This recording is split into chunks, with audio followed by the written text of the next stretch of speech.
ಇನ್ನೊಂದು ದಿನ ಕಳೆದ್ರೆ ಕ್ಯಾಲೆಂಡರ್ನ ಹೊಸ ವರ್ಷ. ಕಳೆದ ವರ್ಷ ಆದ ಕೆಲ ಅಹಿತಕರ ಘಟನೆಗಳನ್ನ ಮರೆತು ಅದರಿಂದ ಪಾಠ ಕಲಿತು ಹೊಸ ದಿನಗಳನ್ನ ಹೊಸ ಬದುಕನ್ನ ಕಟ್ಟಿಕೊಳ್ಳುವ ನಿರೀಕ್ಷೆಯಲ್ಲಿ ಬಹುತೇಕರಿದ್ದೇವೆ. ಸ್ಯಾಂಡಲ್ವುಡ್ ಕೂಡ, ಕನ್ನಡ ಚಿತ್ರೋದ್ಯಮ ಕೂಡ 2025ರಲ್ಲಿ ಹೊಸ ಚೈತನ್ಯವನ್ನ ಪಡೆದುಕೊಳ್ಳೋ ನಿರೀಕ್ಷೆಯಲ್ಲಿದೆ. ಆದರೆ ಈ ರೀತಿಯ ನಿರೀಕ್ಷೆಗಳ ನಡುವೆನೆ ರೇಣುಕಾಸ್ವಾಮಿ ಕೊಲೆ ಪ್ರಕರಣದ ಆರೋಪಿಗಳಾಗಿ ಜೈಲು ಪಾಲಾಗಿ ಇದೀಗ ಜಾಮೀನಿನ ಮೇಲೆ ಹೊರಗಿರುವ ಆರೋಪಿಗಳು, ಅದರಲ್ಲೂ ಪ್ರಮುಖವಾಗಿ ಚಾಲೆಂಜಿಂಗ್ ಸ್ಟಾರ್ ದರ್ಶನ್ ಹೊಸ ವರ್ಷದ ದಿನದಂದೇ ಸಂಕಷ್ಟಕ್ಕೆ ಸಿಲುಕಾಕೊಳ್ತಾರಾ ಮತ್ತೆ ಅನ್ನೋ ಸೂಚನೆ ಇದೀಗ ಲಭ್ಯವಾಗ್ತಾ ಇದೆ. ಪ್ರಮುಖವಾಗಿ ಕಾರಣ ಹೈಕೋರ್ಟ್ ನೀಡಿರುವ ಜಾಮೀನನ್ನ ಪ್ರಶ್ನಿಸಿ ಮೇಲ್ಮನವಿಯನ್ನ ಸಲ್ಲಿಸಲಿಕ್ಕೆ ಬೇಕಾದ ಪ್ರಕ್ರಿಯೆಗಳು ಚುರುಕನ್ನ ಪಡೆದುಕೊಂಡಿದೆ. ಹೀಗಾಗಿ ಸುಪ್ರೀಂ ಕೋರ್ಟ್ನಲ್ಲಿ ಮೇಲ್ಮನವಿ ಅರ್ಜಿ ಸಲ್ಲಿಕೆ ಆದ ನಂತರ ಈಗ ಲಭ್ಯವಾಗಿರುವ ಜಾಮೀನು ರದ್ದಾಗತ್ತಾ, ಮತ್ತೆ ದರ್ಶನ್ ಅರೆಸ್ಟ್ ಆಗ್ತಾರಾ ಅನ್ನೋ ಚರ್ಚೆ, ಪ್ರಶ್ನೆ ಇದೀಗ ಮತ್ತೆ ಮುನ್ನೆಲೆಗೆ ಬಂದಿದೆ. ಹೀಗಾಗಿ ಇವತ್ತಿನ ಚರ್ಚೆಯಲ್ಲಿ ಏನಾಗಬಹುದು, ದರ್ಶನ್ ಹಾಗೆ ಉಳಿದ ಸಂಗಡಿಗ ಆರೋಪಿಗಳಿಗೆ ರೇಣುಕಾಸ್ವಾಮಿ ಕೊಲೆ ಪ್ರಕರಣದಲ್ಲಿ ಸುಪ್ರೀಂ ಕೋರ್ಟ್ಗೆ ಹೋದ ನಂತರದಲ್ಲಿ ಮತ್ತೆ ಅರೆಸ್ಟ್ ಆಗೋ ಚಾನ್ಸಸ್ ಇದೆಯಾ? ವ್ಯಾಯಾಮದಲ್ಲಿ ವಿಶ್ಲೇಷಣೆಯನ್ನ, ವಿಮರ್ಶೆಯನ್ನ ಮಾಡ್ತಾ ಹೋಗೋಣ. ಇವತ್ತಿನ ಮಹಾಭಾರತ ಚರ್ಚೆಯನ್ನ ಬ್ರೇಕಿಂಗ್ ಅಪ್ಡೇಟ್ನ ಮೂಲಕ ಪ್ರಾರಂಭ ಮಾಡ್ತಾ ಇದ್ದೇವೆ.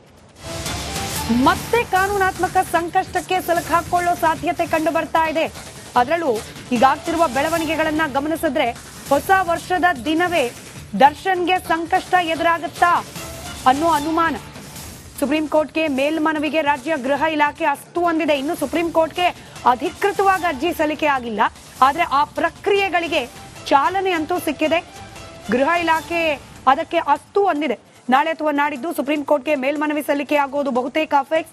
ಜಾಮೀನಿನ ಕೇಸ್ ಏನಾದ್ರು ಕ್ಷಮೆ ಇರಲಿ, ಹೈಕೋರ್ಟ್ ನೀಡಿರುವ ಜಾಮೀನಿನ ಕೇಸ್ ಏನಾದ್ರೂ ರದ್ದಾದ್ರೆ ಮತ್ತೆ ಆಪತ್ತು ಎದುರಾಗುತ್ತಾ ದರ್ಶನ್ ಅವರಿಗೆ ಅಂತ ಹೇಳಿ 2 ದಿನಗಳ ಹಿಂದೆ ದಯಾನಂದ್ ಅವರು ಪೊಲೀಸ್ ಕಮಿಷನರ್ ಈ ಕುರಿತಾದ ಹೇಳಿಕೆಯನ್ನ ನೀಡಿದ್ರು. ಅದನ್ನು ಗಮನಿಸಿ ಚರ್ಚೆ ಪ್ರಾರಂಭ ಮಾಡೋಣ. ರೇಣುಕಾಸ್ವಾಮಿ ಕೊಲೆ ಪ್ರಕರಣಕ್ಕೆ ಸಂಬಂಧಪಟ್ಟ ಹಾಗೆ ಏನು ಈಗ ಜಾಮೀನು ದೊರೆತಿದೆ, ಅದಕ್ಕೆ ಸಂಬಂಧಪಟ್ಟ ಹಾಗೆ ಸುಪ್ರೀಂ ಕೋರ್ಟ್ನಲ್ಲಿ ಅಪೀಲ್ ಮಾಡಲಿಕ್ಕೆ ಪ್ರಯತ್ನಗಳನ್ನು ಮಾಡಲಾಗ್ತದೆ. ಅದ್ರ ಬಗ್ಗೆ ನಾವು ಪ್ರಸ್ತಾವನೆಯನ್ನು ಸರ್ಕಾರಕ್ಕೆ ಸಲ್ಲಿಸ್ತಾ ಇದ್ದೇವೆ.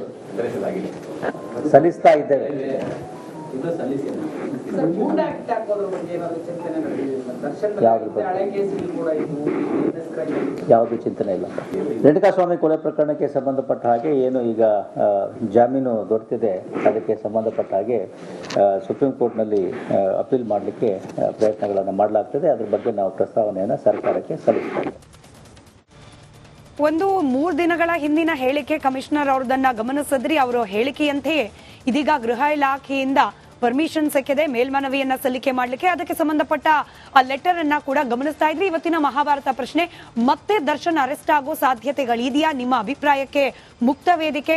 QR ಕೋಡ್ ನಿಮ್ಮ ಸ್ಕ್ರೀನ್ ಮೇಲೆ ಕಾಣ್ತಾ ಇದೆ. ಇಲ್ಲಿವರೆಗೂ ಯಾರೆಲ್ಲ ವೋಟ್ ಮಾಡಿದ್ದೀರಿ ಡಿಜಿಟಲ್ ಪ್ಲಾಟ್ಫಾರ್ಮ್ ನ ಮೂಲಕ ಧನ್ಯವಾದ. ಯಾರೆಲ್ಲ ವೋಟ್ ಮಾಡಿಲ್ಲ QR ಕೋಡ್ ಅನ್ನ ಸ್ಕ್ಯಾನ್ ಮಾಡಿ ನಿಮ್ಮ ಅಭಿಪ್ರಾಯವನ್ನ ತಿಳಿಸಬಹುದು. ಕಾರ್ಯಕ್ರಮದ ಕೊನೆಯಲ್ಲಿ ಯಾವ ಉತ್ತರಕ್ಕೆ ಎಷ್ಟು % ಲಭ್ಯವಾಗಿದೆ ಅನ್ನೋದನ್ನ ತಿಳಿಸ್ತಾ ಹೋಗ್ತೀವಿ. ಚರ್ಚೆ ಪ್ರಾರಂಭ ಮಾಡೋಣ. ಚರ್ಚೆಯಲ್ಲಿ ನಿವೃತ್ತ ಹಿರಿಯ ಪೊಲೀಸ್ ಅಧಿಕಾರಿಯಾದ ಲೋಕೇಶ್ವರ್ ಅವರಿದ್ದಾರೆ, ಹಾಗೆ ಹಿರಿಯ ವಕೀಲರು ಲೋಹಿತ್ ಕುಮಾರ್ ಅವರಿದ್ದಾರೆ. ಕೆಲವೇ ಕ್ಷಣಗಳಲ್ಲಿ ಹೈಕೋರ್ಟ್ ವಕೀಲರಾದ RLN ಮೂರ್ತಿ ಅವರು ಕೂಡ ಜಾಯ್ನ್ ಆಗೋ ನಿರೀಕ್ಷೆ ಇದೆ. ಹಾಗೆ ವಿಶ್ಲೇಷಕರಾದ ಶಶಿಕಾಂತ್ ಯಡಳ್ಳಿ ಅವರು ಕೂಡ ಇದ್ದಾರೆ. ಎಲ್ಲರಿಗೂ ಕಾರ್ಯಕ್ರಮಕ್ಕೆ ಸ್ವಾಗತ. ನಾನು ಮೊದಲೇದಾಗಿ ಲೋಹಿತ್ ಸರ್ ತಮ್ಮಿಂದಲೇ ಪ್ರಾರಂಭ ಮಾಡ್ತೀನಿ. ಈಗ ಪ್ರಾರಂಭ ಆಗಿರೋ ಪ್ರಕ್ರಿಯೆ ಏನಿದೆ, ಸುಪ್ರೀಂ ಕೋರ್ಟ್ಗೆ ಮೇಲ್ಮನವಿಯನ್ನ ಸಲ್ಲಿಕೆ ಮಾಡಿ, ಇನ್ನೂ ಸಲ್ಲಿಕೆ ಆಗಿಲ್ಲ, ಪ್ರಕ್ರಿಯೆ ಪ್ರಾರಂಭ ಆಗಿದೆ.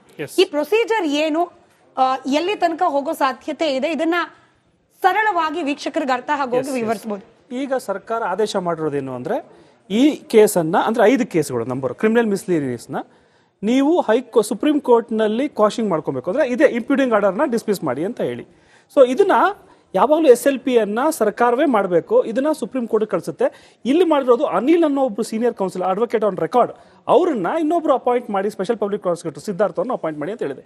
ಈ ಆದೇಶದ ಮೇರೆಗೆ ಹೈಕೋರ್ಟ್ನಲ್ಲಿ ದಾಖಲಾತಿಗಳು ರೆಡಿ ಆಗ್ತವೆ, ಸರ್ಟಿಫೈಡ್ ಕಾಪೀಸ್ಗಳು ರೆಡಿ ಆಗ್ತವೆ, ಪೆಟಿಷನ್ ಚಾರ್ಜ್ ಶೀಟ್ಗಳು ರೆಡಿ ಆಗ್ತವೆ. ಇವೆಲ್ಲವನ್ನೂ ಸೇರಿಸಿ ಡೆಲ್ಲಿಗೆ ಕಳಿಸ್ತಾರೆ. ಈ ಡೆಲ್ಲಿಯಲ್ಲಿ ಕಳಿಸಿದಾಗ ಏನಾಗುತ್ತೆ, ಅಲ್ಲಿನ ಯಾರು ಅಪಾಯಿಂಟ್ ಆಗಿದ್ದಾರೋ ಅವರು ಇಂಪ್ಯೂಡಿಂಗ್ ಆರ್ಡರ್ನ ಚಾಲೆಂಜ್ ಮಾಡ್ತಾರೆ. ಏನು ಇಂಪ್ಯೂಡಿಂಗ್ ಆರ್ಡರ್ ಅಂದ್ರೆ, ದರ್ಶನ್ ಅವರಿಗೆ ಆಗಿರುವಂತ ಬೇಲ್ ಆದೇಶವೇ ಇಂಪ್ಯೂಡಿಂಗ್ ಆರ್ಡರ್. ಅದನ್ನ ನಾವು ಚಾಲೆಂಜ್ ಮಾಡ್ತೀವಿ ಅಂತ ಹೋಗ್ತಾರೆ. ಗ್ರೌಂಡ್ಸ್ ಯಾರು ಬೇಕಾದ್ರೂ ತಗೋಬಹುದು. ಆದ್ರೆ ನನಗೆ ಗೊತ್ತಿರೋ ಹಾಗೆ, ನನ್ನ ನಾಲೆಜ್ ಪ್ರಕಾರ ಗ್ರೌಂಡ್ಸ್ ತಗೊಳ್ಳೋದು ಯಾವುದು ಅಂದ್ರೆ ಮೆಡಿಕಲ್ ಗ್ರೌಂಡ್ಸ್ಗಳನ್ನ ಏನ್ ಕೊಟ್ಟಿ ಬೇಲ್ನ ತಗೊಂಡಿದ್ದಾರೋ ಅವೆಲ್ಲವೂ ಕೂಡ ವೈಲೇಟ್ ಆಗಿದಾವೆ. ಆ ಮೆಡಿಕಲ್ ಗ್ರೌಂಡ್ಸ್ ಅನ್ನ ಅವ್ರು ಏನ್ ಇಂಟರಿಮ್ ಅಪ್ಲಿಕೇಶನ್ ಹಾಕೊಂಡು ಮಾಡಿದ್ರು, ಆಪರೇಷನ್ ಆಗಿಲ್ಲ, ಅದನ್ನ ತಾವು ರದ್ದು ಮಾಡಿ ಅಂತ ಹೋಗ್ತಾರೆ. ಹಾಗಾದ್ರೆ ಫೈಲ್ ಮಾಡಿದ ತಕ್ಷಣ ಎಷ್ಟು ದಿನ ಬೇಕು ಕೋರ್ಟ್ ಮುಂದೆ ಬರಕ್ಕೆ? ಸುಪ್ರೀಂ ಕೋರ್ಟ್ ನಲ್ಲಿ maximum 2 weeks or before 1 week.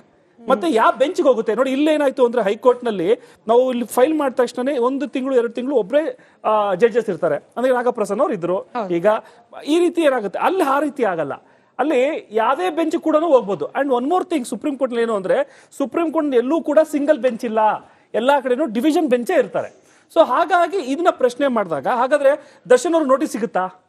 ಯಾರ ವಿರುದ್ಧ ಕೇಸ್ ಹಾಕಿರೋದು? ಹೌದು, ದರ್ಶನ್ ಅವರಿಗೆ ಅವ್ರನ್ನೇ ಪಾರ್ಟಿ ಮಾಡಿರ್ತಾರೆ. ಅವ್ರಿಗೆ ನೋಟಿಸ್ ಕಳಿಸ್ಬೇಕಾಗಿರೋದು, ಕಳಿಸ್ಬೇಡ್ದಿರೋಂಥದ್ದು ಅವ್ರ ವಿವೇಚನೆಗೆ ಬಿಟ್ಟಿದ್ದಂಥದ್ದು. ಜಡ್ಜಿಗೆ ನೋಟಿಸೇ ಕಳಿಸ್ಬೇಕು ಅಂದ್ರೆ ಟೆಕ್ನಿಕಾಲಿಟಿ, ಲಾಲ್ ಏನಾದ್ರೂ ವೈಲೇಷನ್ಸ್ ಇದ್ದಾಗ ಓಕೆ ಅವ್ರನ್ನ ಕಳಿಸ್ಬೇಕು ಅಂತ ಹೇಳ್ತಾರೆ. ಅಥವಾ ಸುಪ್ರೀಂ ಕೋರ್ಟ್ಗೆ ಫೈಂಡ್ ಆಗ್ಬಿಡುತ್ತೆ ಇದು ತಪ್ಪು ನಡೆದಿದೆ ಅಂತ, ಇಮಿಡಿಯೇಟ್ ಆಗಿ ಡಿಸ್ಮಿಸ್ ಮಾಡಿಸಿ ಅರೆಸ್ಟ್ ವಾರೆಂಟ್ ಕೂಡ ಕಳಿಸಬಹುದು. ಅರೆಸ್ಟ್ ವಾರೆಂಟ್ ಕೊಡ್ಬೇಕಂದಾಗ ಎಷ್ಟು ದಿನಗಳ ಪ್ರಕ್ರಿಯೆ ಆಗತ್ತಿದೆಲ್ಲ ಅಂತ ಅದು ಹೇಳಿದ್ರಲ್ಲ, 2 weeks 2 weeks ಒಳಗಡೆ ಲಿಸ್ಟ್ ಆಗ್ಬಿಡುತ್ತೆ. ನಾಳೆ ಫೈಲ್ ಮಾಡಿದ್ರೆ 2 week ಅಲ್ಲಿ ಅದು ಮುಗಿಲೇಬೇಕು. ದಟ್ ಇಸ್ ದ ಇದು. ಆಮೇಲೆ ಇದು ಹೈಕೋರ್ಟ್ ಇದೇ ತೀರ್ಮಾನ ತಗೊಂಡು ಮಾಡಿರೋದ್ರಿಂದ ಎಲ್ಲೋ 2 ವಾರದ ಒಳಗಡೆ ಬರ್ಬೋದೇನೋ ಅನ್ನೋವಂಥದ್ದು ನಡೆಯುತ್ತೆ.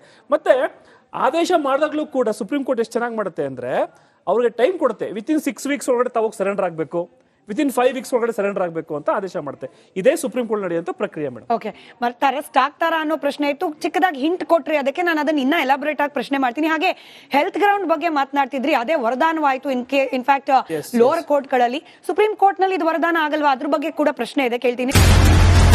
1 ವರ್ಷ ಕಳೆದ ಒಂದೇ ವರ್ಷದಲ್ಲಿ ಚುನಾವಣೆಗಳು, ರಾಜಕೀಯ ತಂತ್ರ ಪ್ರತಿತಂತ್ರಗಳು, ಅಭಿಯಾನ, ಜನಪರ ಅಹೋರಾತ್ರಿ ಹೋರಾಟಗಳು, ಪಾರದರ್ಶಕ ವರದಿಗಾರಿಕೆಯ ಪಣ ತೊಟ್ಟು ಮುನ್ನಡೆದಿದ್ದೇವೆ. 1 ವರ್ಷದ ಸಂಭ್ರಮದ ಜೊತೆಗೆ ಜವಾಬ್ದಾರಿ ಕೂಡ ಹೆಚ್ಚಾಗಿದೆ. ಮತ್ತಷ್ಟು ಮುನ್ನುಗ್ಗಿ ಜನಪರ ನಿಲ್ಲುವ ಉತ್ಸಾಹ ಕೂಡ ಹೆಚ್ಚಿದೆ. ಯಾಕಂದ್ರೆ ಇದು ರಿಪಬ್ಲಿಕ್ ಕನ್ನಡ, ನಿಮ್ಮದೇ ಧ್ವನಿ. 1 ವರ್ಷದ ನಿರ್ಭೀತ ಪತ್ರಿಕೋದ್ಯಮ ರಿಪಬ್ಲಿಕ್ ಕನ್ನಡ, ಇದು ನಿಮ್ಮ ಧ್ವನಿ. 1 ವರ್ಷ ಕಳೆದ ಒಂದೇ ವರ್ಷದಲ್ಲಿ ಚುನಾವಣೆಗಳು, ರಾಜಕೀಯ ತಂತ್ರ ಪ್ರತಿತಂತ್ರಗಳು, ಅಭಿಯಾನ, ಜನಪರ ಅಹೋರಾತ್ರಿ ಹೋರಾಟಗಳು, ಪಾರದರ್ಶಕ ವರದಿಗಾರಿಕೆಯ ಪಣ ತೊಟ್ಟು ಮುನ್ನಡೆದಿದ್ದೇವೆ.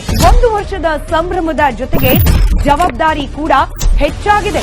ಮತ್ತಷ್ಟು ಮುನ್ನುಗ್ಗಿ ಜನಪರ ನಿಲ್ಲುವ ಉತ್ಸಾಹ ಕೂಡ ಹೆಚ್ಚಿದೆ. ಯಾಕಂದ್ರೆ ಇದು ರಿಪಬ್ಲಿಕ್ ಕನ್ನಡ, ನಿಮ್ಮದೇ ಧ್ವನಿ. 1 ವರ್ಷದ ನಿರ್ಭೀತ ಪತ್ರಿಕೋದ್ಯಮ ರಿಪಬ್ಲಿಕ್ ಕನ್ನಡ, ಇದು ನಿಮ್ಮ ಧ್ವನಿ.